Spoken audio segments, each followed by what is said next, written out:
church at Corinth, chapter 13, verses 1 through 13. If I speak in the tongues of mortals and of angels, but do not have love, I am a noisy gong or a clanging cymbal. And if I have prophetic powers and understand all mysteries and all knowledge, and if I have all faith so as to remove mountains, but do not have love, I am nothing.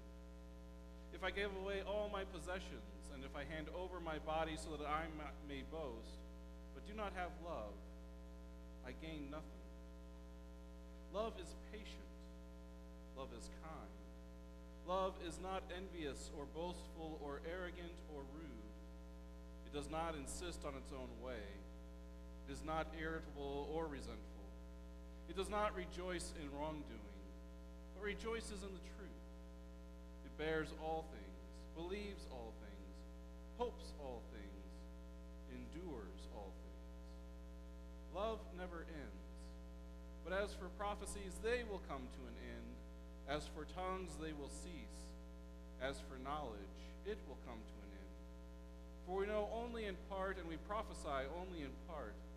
But when the complete comes, the partial will come to an end. When I was a child, I spoke like a child. I thought like a child. I reasoned like a child. When I became an adult, I put an end to childish ways. For now we see in a mirror, dimly, but then we will see face to face. Now I know only in part. Then I will know fully, even as I have been fully known. And now, faith, hope, and love abide, these three, and the greatest of these is love. This is the word of the Lord.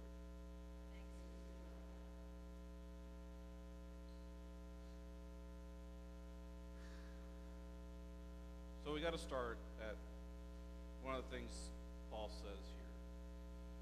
Paul says, when I was a child, I acted like a child, I spoke as a child, I was a child. But now that I've grown, I'm an adult and I've put away my childish ways.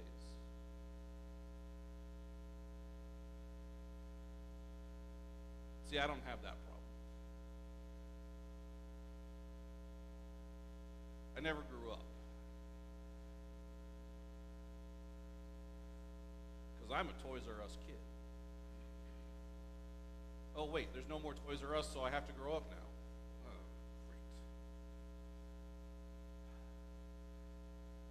great. Never grew up in the sense that I still like doing things that children do. Playing games, playing with toys, imagining. The imaginary friends are a lot different nowadays. So, in one sense, I haven't grown up, as Paul's saying, because I haven't put away some of those childish ways. And the fact is, most of us haven't. And I think that one of the things there, though, is that's not what Paul's talking about. Paul's not talking about the joy of childhood, the playing, the imagining. What Paul's really talking about is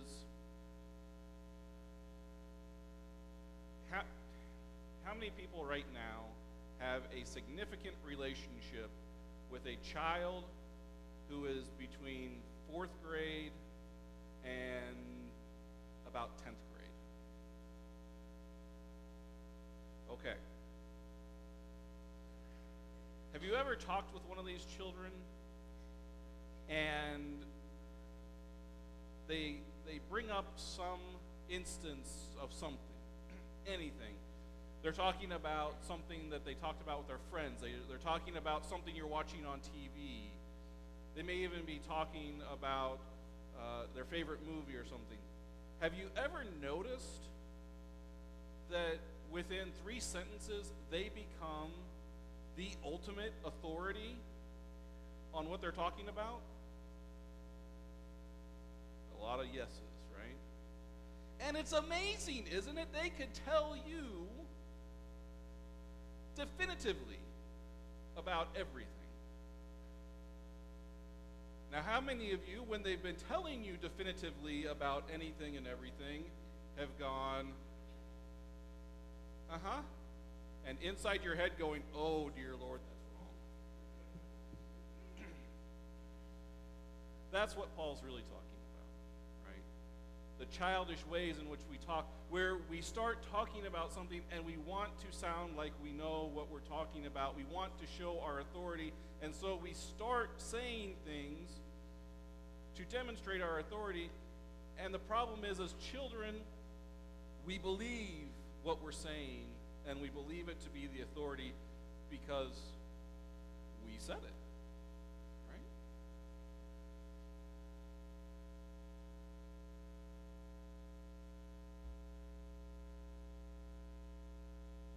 And sometimes your 3-year-old becomes the authority on all things. And it's amazing to watch a 3-year-old yawning, eyes super heavy, laying down all cuddled up, and go, I'm so tired. And when you say, I understand that because it's bedtime. No, it's not. But you just said you're tired. No, I didn't. But you're laying on the couch all bundled up. No, I'm not. That's the problem, is that as children, sometimes reality is only as far as the back of our eyelids, right? Reality is us. Whatever we are doing, that is all of reality. As we grow, we start to realize there are more people in the world than me. And we also come to the realization, the hard realization, that we are not the rulers of the universe.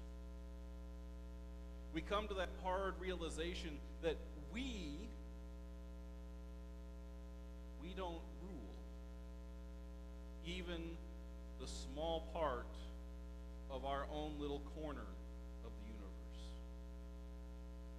We begin to realize that the family was acquiescing because the family needed to survive our childhood. Because love is patient. Love is kind. And being parental people, being grandparents, being aunts, uncles, cousins, you bear with the children because you know you were once like that. You've forgotten most of what you said when you were like that, but you know in your heart that you were like that. And you want to know how you know that? Because your parents tell you when you're raising your children, you were just like that. Oh, that's a perfect copy of you. You ever heard that?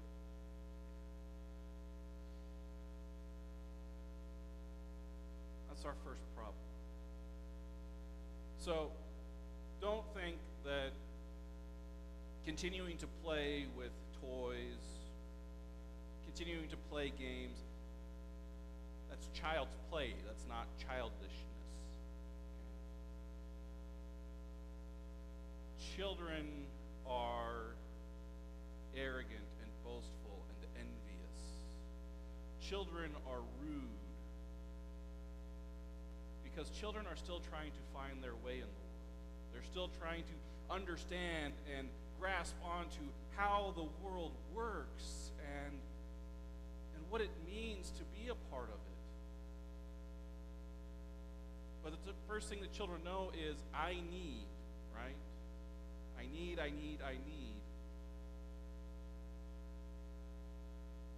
And it takes a while to overcome that. But we overcome that by loving the children, by being patient, by being kind, by demonstrating an unconditional love. This is the God spark in us. The love that Paul talks about, it's not a noun, it's not something static. When Paul talks about love, he's talking about a verb, something that's active, something that is constantly moving. And he's talking about God's love. And yes, 7 out of 10 weddings are going to have 1 Corinthians 13, 4 through 7 read it. And that's not a bad thing, but it's not exactly the right setting. But it is a deep reminder of what that connection is about. It's about relationship. It's about love that takes care of one another. It is about love that doesn't look at the other and say, I am over you. It's not a love that looks and says, I'll give you my all with you taking everything, and that's just fine. This love is an amazing love, and it's the amazing love that Christ has been teaching in everything he has said and done. It's what Paul continues to urge the church to be: an unconditional love community. A group of people who look at one another and say, you are just like me. You are a child of God, and I don't know what your sin is, but I got sin too. And that's okay, because we're going to work together.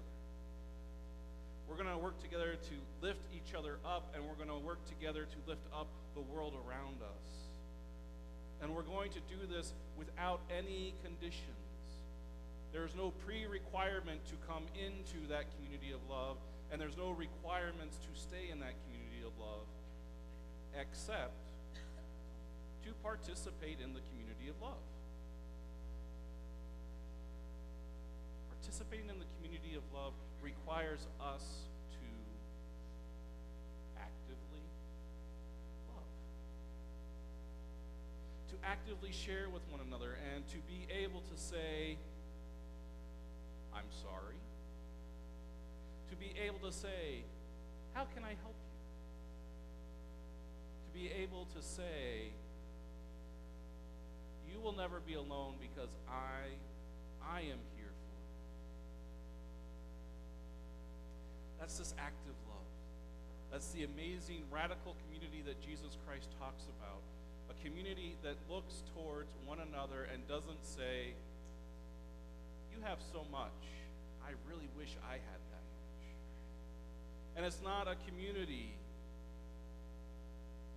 that says, I have special gifts and you don't.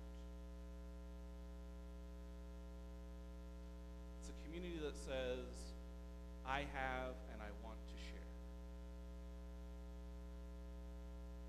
I have a great gift. A free gift from God that says, I am loved, and I want to hand that to you, and I want you to feel it and to know it. And that requires us to look at ourselves, to be mindful of our own actions and words, to hold the mirror to ourselves and to reflect and say, how do I love better today?